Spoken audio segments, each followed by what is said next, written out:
నమస్తే. ఇన్నాళ్ళు నన్ను సపోర్ట్ చేస్తూ, ఎంకరేజ్ చేస్తూ మీ ప్రేమని నాకు అందిస్తున్న ప్రతి ఒక్కరికి కృతజ్ఞతలు.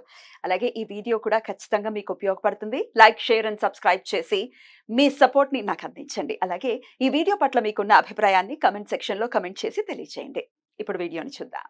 నమస్తే. Welcome to our channel. నేను పద్మిని. ప్రస్తుతం మనతో పాటు ప్రముఖ ఆధ్యాత్మికవేత్త, ఆస్ట్రోన్యూమరాలజిస్ట్, ఎనర్జీ వాస్తు స్పెషలిస్ట్, శ్రీ విద్య ఉపాసకురాలు శ్రీమతి జయప్రద గారు మనతో పాటు ఉన్నారు. మాట్లాడదాం. నమస్కారం అండి. నమస్తే అమ్మా, శ్రీమాత్రి నమః.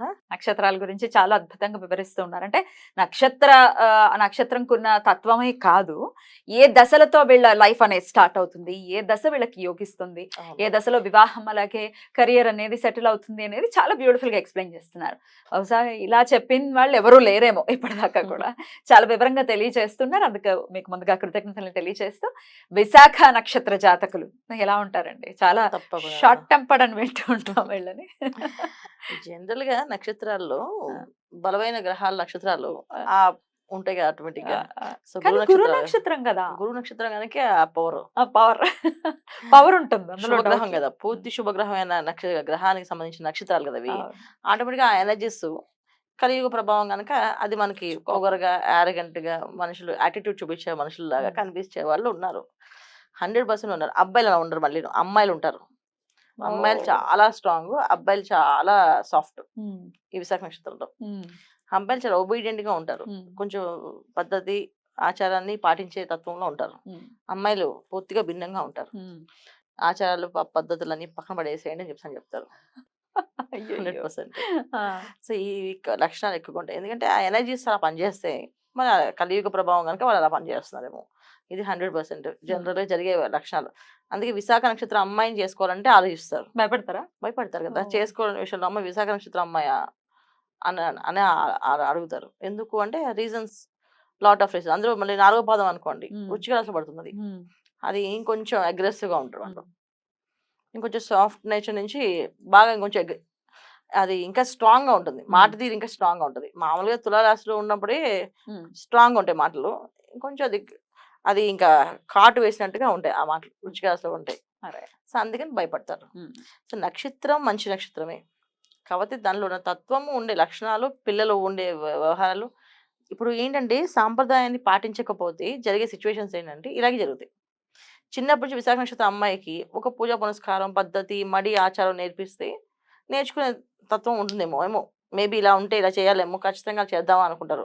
కానీ ఇవాళ అందరూ పాటించట్లే కదా. చాలా అన్నిటికీ బాగా అడ్వాన్స్ అయిపోయాం మనం. అలా కాదు, ఇది పాతకాల రోజులు అని చెప్పి అనుకుంటున్నాం కదా. ఈ అనుకోవడంలో వచ్చే ఇబ్బందులు ఇవి నక్షత్రానికి. సో అందుకని విశాఖ నక్షత్రం వాళ్ళకి గురుమాదర్శతో పుడతారు వీళ్ళు. గురువు ఒక అనుగ్రహం అనేది జనరల్ గా గురువు ఎక్కడున్నా యోగించకపోయినా ఆయన ఇబ్బంది ఏం పెట్టడు. అందువల్ల ఎడ్యుకేషన్ బాగుంటుంది. 1వ పదవైనా 2వ పదవైనా 4వ పదవైనా గురుమదశ యోగిస్తుంది. తర్వాత సినిమా దశ, మాక్సిమం సినిమా దశకొని యోగించే అవకాశాలు ఎక్కువగా ఉంటాయి. ఎందుకంటే తులారాశి సినిమా కూడా వచ్చేస్తాను. సో ఆయన ఎక్కడెక్కడ ఉన్నా సరే ఆ వక్రించినా తిరిగినా ఆ నక్షత్రాన్ని వైపు చూసినా ఆయన తృతీయ స్థానాన్ని ప్లస్ దశమ స్థానాన్ని సప్తమ స్థానాన్ని చూస్తారు కనుక ఆ స్థానంలో మీ లగ్నాలు పడినా యోగించేస్తాడు. సో బ్రహ్మాండం యోగిస్తారు. సో వక్రించి పడినా సరే యోగిస్తారు. సో శని భగవానుడు తులారాశికి యోగకారకుడు జనరల్ గా. అందువల్ల ఏంటంటే లగ్నం కూడా ఒకవేళ తులాలగ్నం అయితే చాలా బాగుంటుంది లైఫ్.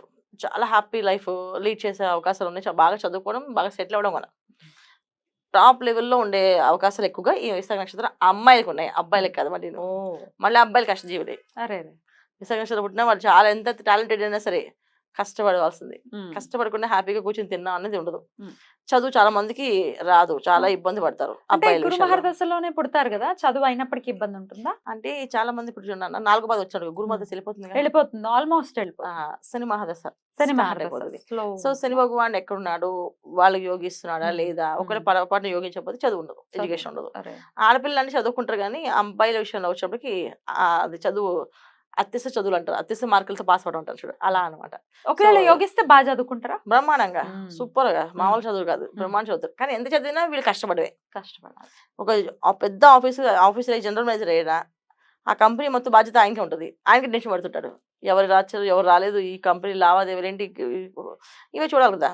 అలా చాలా మంది హార్డ్వేర్ లో బాగా సెటిల్ అవుతుంటారు. హార్డ్వేర్ లో ఇంకా మరి ఇంకా మైండ్ కి పని చెప్పే పని కదా. వర్క్ చేస్తూనే ఉంటారు. ఇలాంటి లక్షణాలు ఎక్కువ. చదివినా వీళ్ళకి చదవకపోయినా సుఖపడేది అయితే అబ్బాయిలకి లేదు. విశాఖ నక్షత్రం కష్టజీవులు. అది అది 100% కష్టజీవులు. సో శని తర్వాత వచ్చే బుధ మహర్దశ ఎలా ఉంటుంది అనుకోవచ్చు అండి? బుధుడు ఎక్కడున్నారో చూడాలి. జనరల్ గా బుధుడు బాగుంటేనే వీళ్ళకి అది. బుధుడు వక్రించిన, బుధుడు బాగాలేకపోయినా ఇంకంతే. సో బుధ మహాదశ 17 ఏళ్ళు చూడడానికి ఉంది. బుధ మహర్దశ 17 ఏళ్ళ 17 ఏళ్ళు. సో 17 ఏళ్ళు ఉన్నప్పటికీ బుధ గ్రహం అనేది ఎవరితో ఉంది, అక్కడ ఏ ఎనర్జీస్ ఉన్నాయి అనేది ఇంపార్టెంట్. ఒక బుధుడు ఒక్కడే, ఆ బుధుడు ఒక్కడే యోగకారకుడు కావాలంటే ఆయన కన్యలో ఉండాలి. కన్య వీళ్ళకి ఆ లగ్నం మంచిదై ఉండాలి. సో అది వేయి స్థానం, అప్పుడు యాక్చువల్ వెయ్యి రాశి వీళ్ళకి. తులారాశి, కన్య రాశి వెయ్యి రాశి. ఒకవేళ లగ్నం అది పడింది అనుకోండి, ఒక బుధుడు అది ఉంటే అది బ్రహ్మాండంగా ఉంటుంది. సో వెయ్యి రాశి అయినప్పటికీ కూడా లగ్నం అది పడితే లగ్నం కింద వస్తుంది. అప్పుడు ఇది ద్వితీయం అవుతుంది. ద్వితీయం అవుతుంది. సో ప్రాబ్లం ఉండదు. కానీ కాకపోతే ఇబ్బంది పడుతుంది. అది బుధుడు ఎప్పుడు కూడా ఏంటంటే కన్యలో ఉంటేనే మనకి యోగిస్తాడు. మిగతా దగ్గర ఉంటే మాత్రం చాలా తక్కువ. కానీ దశ మొత్తం ఇబ్బంది కదా. అంతేనన్నా. చాలా మంది అందుకే చూడు విశాఖ నక్షత్రం వాళ్ళకి వివాహాలు అవ్వవా, లేట్ ఉంటుందా అసలు? వివాహం అవ్వకుండా బ్యాచిలర్స్ గా ఉండే వాళ్ళు కూడా విశాఖ నక్షత్రం వాళ్ళే. లేట్ అవడం కాదు, అసలు వివాహమే చేసుకోరు. 2 రోజుల తర్వాత చేసుకునే ఉపయోగం ఏముంది అని వదిలేస్తారు. అది మెయిన్ ఇంపార్టెంట్. సో వీళ్ళకి వివాహం అంటే సినిమా దశ. ఒకవేళ అయిందంటే శని మహర్దశలో చేసుకోవాల్సిందే ఖచ్చితంగా. ఎలాగైనా సరే అవ్వకపోయినా సరే చేయించుకోవాల్సిన ప్రయత్నం చేసి, పూజలు చేసి, పునస్కారాలు చేసి చేసుకోవాలి. ఆ 19 ఏళ్లలో సెటిల్ చేయాలి. కంపల్సరీ సెటిల్ చేయాలన్న. పెళ్లి అనేది మాత్రం శని మహర్దశలో అవ్వాలి వీళ్ళకి. అది తర్వాత దాటిందంటే ఇబ్బంది వీళ్ళకి. అది 100%. సో దానికోసం పూజలు చేసినా పర్లేదు, వ్రతాలు చేసినా పర్లేదు, ఏం చేసినా పర్లేదు. చాలా మంది కళ్యాణాలు, యోగాలు, జపాలు అన్ని చేపిస్తాం వివాహం చేసేవాళ్ళని చెప్పేసి. వివాహం అయితేనే సెటిల్ అవుతారు వీళ్ళు. అదొకటి. భార్యతోటి వీళ్ళకి ఆరోగ్యం, భార్యతోటి ఆనందం, భార్యతోటి అభివృద్ధి అన్ని వీళ్ళకి. విశాఖ అబ్బాయిలకి వైఫ్ ఎలా ఉన్నా పర్లేదు. కొంతమంది వైఫ్లు మంచి వాళ్ళు వస్తారు, కొంతమంది వైఫ్లు చెడ్డ వాళ్ళు వస్తారు. అంటే చెడ్డ వాళ్ళు అంటే పట్టించుకోండి వాళ్ళు, హస్బెండ్ ఏం పట్టించుకోకుండా నా పని నేను చేసుకునే వాళ్ళు.